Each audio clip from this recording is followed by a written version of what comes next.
네, 계속해서 여러분 그 도에벨트 강의를 조금 더 설명을 하겠습니다. 도에벨트의 요 그 양상 구조를 제가 설명을 했고, 또 그것이 어떻게 무생물, 식물, 동물, 인간에게 적용되는지, 그리고 사회적인 스트럭처는 어떻게 되는지를 설명했고요. 그 다음에 이것이 어떻게 하나의 초점에 모여져서 궁극적인 기원인 하나님과의 관계성에서 어느 방향으로 가는지에 대해서 설명을 했어요. 그리고 각 양상마다 핵이 있다 그랬죠. 이렇게 핵이 있어서 하나님께서 이렇게 창조의 질서를 만들어 놓으셨다는 것이고요. 그 다음에 중요한 것은 각 양상은 결국은 각 학문과 연결된다는 거예요. 그래서 가령 수학 또는 산수에는 이런 산수, 수학, 기하, 알지브라 이런 것, 통계학 이런 것들이 다 포함이 되고 거기에 해당하는 연구 방법이 있는 것입니다. 그 다음에 이제 공간의 영역에서는 이런 기하학이나 또 지형학 이런 것들이 이제 중요하게 되겠고, 운동에서는 이런 운동학, 연력학 이런 것들이 중요하고요. 자, 피지컬한 것은 물리니까요. 뭐 여러 가지 양자 물리, 일반 물리, 화학, 역학 이런 것들이에요. 그 다음에 생물학에서는 생리학, 또 생물학 이런 것들이 되겠죠. 그다음에 심리학에서는 심리학, 인지과학 뭐 이런 것들이 되겠고요. 논리학, 이것은 분석적인 면을 말하는 것이고요. 그 다음에 포머티브는 여러 가지 형성이기 때문에 주로 역사학이 됩니다. 그리고 언어학에서는 언어학과 뭐 음성학 이런 언어에 관한 것들이 되고요. 사회학에서는 이제 사회과학, 그리고 경제학에서는 경제학과 경영학, 그다음에 미학에서는 이제 미학이 되겠고, 법학에서는 법학, 또 법적인 다른 관련된 여러 가지 학문들, 그다음에 윤리는 윤리학이고, 마지막 신앙은 신학, 또 뭐 약간의 인류학도 포함할 수 있겠어요. 이렇게 중요한 것은 각 영역마다 각각 해당하는 학문이 있다는 것이죠. 가령 내가 경제학을 공부한다고 했을 때 경제학자들은 이 물병에 대해서 연구한다면 이 물병의 원가가 얼마고, 또 거기에 소비자 가격은 얼마고, 이것이 어떻게 생산되고 어떻게 잘 판매가 되고 어떻게 하면 더 단가를 낮추면서 소득을 높일 수 있는가를 연구하겠죠. 또 이 펜도 마찬가지예요. 그러니까 이 경제학이 이 물병에 대해서 모든 것을 다 연구하는 것은 아니죠. 경제학적인 면에서만 연구하는 거예요. 이것은 다시 말하면 각 학문이라고 하는 것은 모든 것을 다 한꺼번에 볼 수는 없어요. 그 전문 영역은 그 양상으로만 볼 수가 있다는 것입니다. 자, 그런데 여기서 중요한 것은 우리가 한 양상을 절대화시키면 어떻게 되느냐? 자, 모든 것을 경제학적으로 설명하려고 하면 어떻게 될까요? 문제가 생긴다는 거죠. 왜 문제가 생길까요? 자, 모든 다른 양상들을 다 경제학의 지배를 받게 만들어 놓으면 다양한 왜곡 그리고 뒤틀림이 생겨버리는 것이죠. 가령 돈으로 모든 어떤 법적인 것도 다 해결해 버리면 어떻게 될까요? 그러면 정의가 사라지겠죠. 법학이 있을 필요가 없어지겠죠.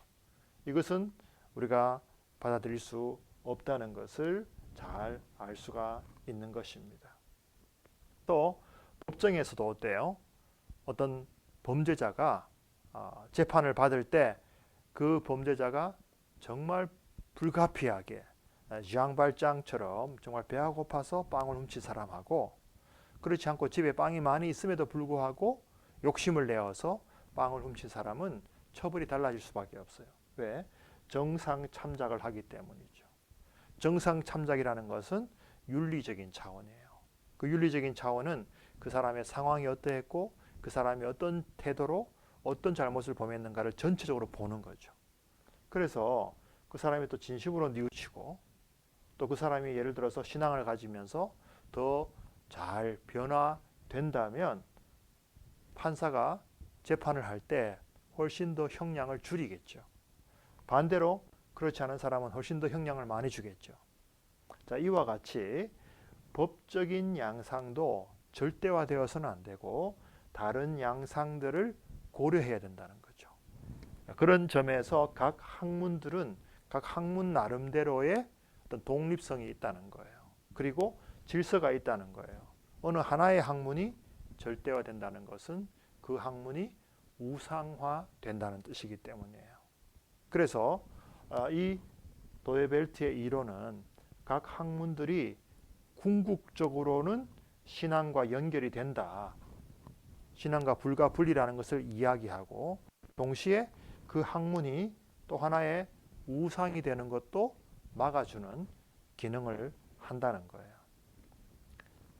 이분의 사상을 조금 더 설명한다면 법과 종속체라는 중요한 개념이 나오는데 이거는 뭐냐 하면 법이라고 하는 것은 물론 이분이 법학 교수이기 때문에 그럴 수도 있지만 하나님 창조주와 피조물의 경계를 말하는 것이라고 하는 거예요. 이 법은 물론 창조의 법을 말하는 것입니다. 인간이 만든 법이 아니라. 그리고 나머지 모든 피조물들은 그 하나님의 창조의 법에 종속된 존재라는 것이죠. 그런 의미에서 처음에 내가 설명했듯이 그 의미, 미닝이라는 뜻입니다. 그리고 창조주는 그 법의 제정자이다.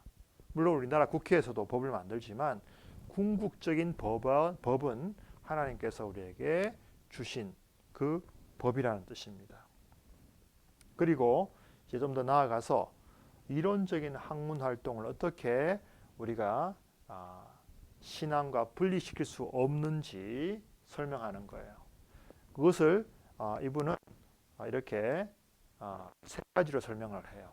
그게 뭐냐 하면 첫 번째, 자, 우리가 이론적인 생각을 한다 혹은 철학적인 생각을 한다고 했을 때 이것은 아까 말했던 양상들을 가지고 하는 생각이에요. 자, 내가 경제학을 한다 그러면 경제학적인 양상에만 포커스를 맞추기 때문에 나는 법학을 공부한다고 한다면 나는 법학적인 양상에만 초점을 맞추죠. 자, 그렇게 하면 그 법학은 우리가 공부할 수 있지만 우리 인간은 법학만 생각하는 건 아니죠. 또 경제라든가 역사라든가 다른 모든 것들을 한꺼번에 생각하면서 meaning totality, 아까 모여있는 그 초점을 향하는 그러한 우리 인간의 마음이 있다는 거예요. 그런데 그 방향성은 내가 결정하는 거예요. 그 방향을 결정한다는 것은 내가 하나님 앞에 올바른 방향으로 결정할 것인가 아니면 그렇지 않은 방향으로 결정할 것인가 하는 거예요. 그리고 내가 공부하는 것을 가지고 그걸 올바르게 사용할 수도 있고 나쁘게 사용할 수도 있죠. 가령 내가 다이나마이트에 대해서 공부했고 다이나마이트를 만들었어요. 그것이 잘못된 방향으로 쓰여지면 사람을 죽이는 무기가 되는 것이고 올바른 방향으로 사용하면 광산에서 여러 가지 금속을 캐내는 데 쓸 수도 있겠죠.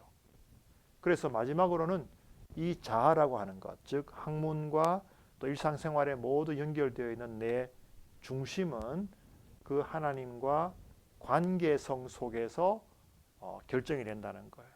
그렇기 때문에 이 이론적인 학문 활동도 결코 궁극적인 하나님과의 관계성과 분리될 수가 없다는 것을 우리에게 보여주는 것입니다. 자, 그다음에 헤르만 도이벨트의 사상 몇 가지만 더 설명하겠어요. 그것은 바로 이런 내용들인데요.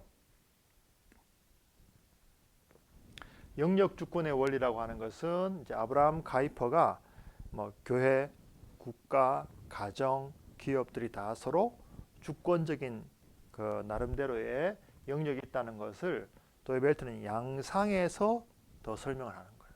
그 각 양상들도 하나의 주권을 가지고 있어요. 물론 그것이 다 완전히 독립된 것은 아니고 서로 얘기와 회기를 통해서 연결은 되어 있지만 그러나 분명한 그 나름대로의 독특한 주권이 있는 거죠. 그래서 경제학과 법학 주권이 있어요. 서로 누가 더 낫다 그렇게 말할 수가 없는 거예요. 그러나 중요한 것은 이 모든 양상들을 초월하는 집중점이 있는데 그게 인간의 마음이라고 합니다. 성경의 잠언 4장 23절에 보면은 무릇 지킬 만한 것보다도 내 마음을 지켜라. 왜냐하면 생명의 근원이 여기서 나온다고 했기 때문이에요. 그래서 이 마음이라고 하는 것은 단순히 우리의 심장이나 어떤 감정을 말하는 게 아니라 우리의 삶에 하나님과 연결되어 있는 하나의 지성소와 같은 그러한 가장 중심되는 부분을 말하는 것이고, 거기에서 우리의 삶의 방향이 결정되기 때문에 우리의 학문에도 이 마음이 그 방향을 결정해요. 그런 의미에서 학문과 신앙은 바로 이 마음에서 통합된다는 것입니다. 자, 제가 처음에 이제 선험적인 비판이라는 말을 썼는데 바로 이런 형태로 진행하는 비판을 선험적인 비판이라고 하고, 도이벨트는 그것을 세 가지 단계로 발전을 시켜 나가요. 첫 번째로는 이제 네덜란드 말로 이 세 권의 큰 책을 출판했는데 이것이 바로 우주법 사상의 철학이라는 책이었고요. 두 번째로는 이것을 더 발전을 시켜서 이론적 사고의 새로운 비판이라는 책이고요. 마지막으로는 이것은 문화적인 비판을 말하는 것입니다. 자, 이것을 간단하게 설명하면은 첫 번째 방법은 이런 거예요. 첫 번째는 철학이라는 게 뭐냐? 철학이라고 하는 것은 바로 이런 것인데 의미의 총체성을 탐구하는 것과 같다. 나중에 나오겠지만 철학이라고 하는 하나의 큰 호수와 같다. 그 호수를 막아놓은 댐이 있는데 그 댐에서 문을 하나씩 열 때마다 물이 나오겠죠.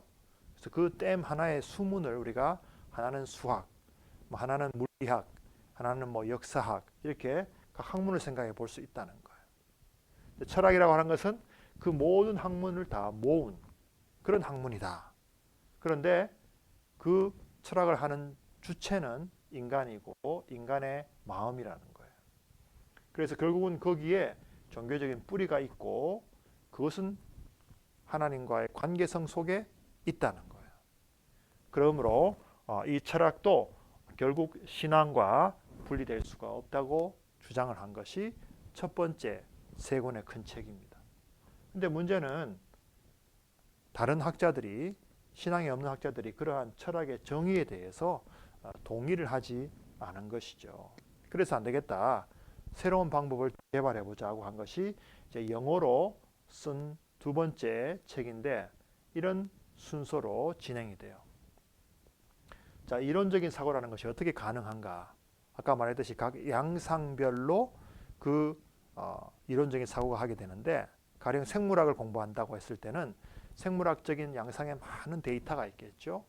그것을 논리적인 양상과 합치게 되면은 그게 생물학이 된다는 거예요. 바이오로지가 된다는 거예요. 그래서 생물학적인 양상과 논리적인 양상, 이것이 종합될 때 학문이 성립이 된다. 근데 그 종합이 어디서 되느냐? 인간의 마음에서 된다.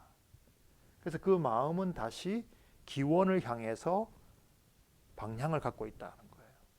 그래서 그 결국은 이론적인 사고도 종교적인 전제를 가질 수밖에 없다라고 논리를 전개한 것입니다. 더 나아가서 마지막으로 이제 문화적으로도 우리가 알 수 있는데 그것은 뭐냐 하면은 도이벨트는 이러한 이론을 가지고 서양 사상의 전체 역사 그리고 문화의 전체 역사를 비판을 합니다. 그래서 고대, 중세, 근대 크게 세 단계로 나누어서 그리스 로마 시대에는 바로 이런 진료와 형상이라고 하는 아리스토텔레스의 두 개념이 가장 중요한 대립적인 개념이다. 진료는 눈에 보이는 물질적인 것이고 형상은 눈에 보이지 않는 보다 본질적인 것인데 두 개가 서로 이렇게 갈등 관계에 있다는 거예요. 이것이希腊의 그리스의 철학이라든가 로마의 사상이라든가 고대 문화를 형성하는 가장 중요한 두 개의 키워드라는 것입니다. 그런데 이 두 개는 서로 화합할 수가 없었기 때문에 고대 사회는 결국 붕괴되어 버려요. 중세로 넘어오는데 중세에는 토마스 아퀴나스의 자연과 은총이라는 두 단어가 가장 중요합니다. 그래서 자연은 아리스토텔레스의 학문, 은총은 신학, 어거스틴의 신학, 그리고 교회, 은총은 교회, 자연은 이 세상, 은총은 교황, 자연은 황제, 이런 식의 이분법적인 세계관이 지배를 해요. 그것이 바로 천년의 중세를 지배한 세계관이고, 이게 소위 종교적인 기본 동의라고 하는데, 이것도 결국은 오래가지 못하고 결국은 실패로 끝났다는 거예요. 그것이 바로 근대 시대로 넘어오게 되는데, 근대에는 르네상스와 그 종교 개혁으로 이루어집니다. 그래서 르네상스는 인본주의로 다시 넘어가는데요. 이게 결국은 모더니즘을 낳게 되고, 칸트가 말한 자연과 자유라고 하는 동인에서 이 근대 사회가 발전이 돼요. 자연이라고 하는 것은 여기에 있던 자연이 거의 같은 거예요. 인간의 이성이라든가 합리성, 과학, 학문, 이것을 말하고, 프리덤은 인간의 인격적인 어떤 자유를 더 강조하는 거예요. 그래서 이것은 학문이라고 한다면 이것은 인격인데, 이 두 개가 서로 또 마찰을 가지고 와서 결국은 학문이 발전하면 인간의 자유가 점점 더 줄어든다는 거죠. 왜? 학문이 모든 것을 다 컨트롤하기 때문에. 그래서 결국은 근대 사회도 실패로 끝나고 우리가 아는 양차 세계대전으로 이어졌다는 거예요. 그러면 이 모든 것들에 대한 올바른 대안은 뭐냐? 기독교적인 세계관이고 창조와 타락과 구속이라는 것이죠. 바로 이런 관계 속에서 우리가 학문을 하고, 이런 관계 속에서 문화를 발전시키면 올바른 방향으로 우리가 학문과 문화를 발전시킬 수가 있다는 거예요. 자, 여기까지가 도이벨트 사상을 아주 간단하게 설명한 것인데, 여러분 좀 어렵지만 제 논문을 잘 읽고 다음에 또 질문하기를 바랍니다. 이상입니다.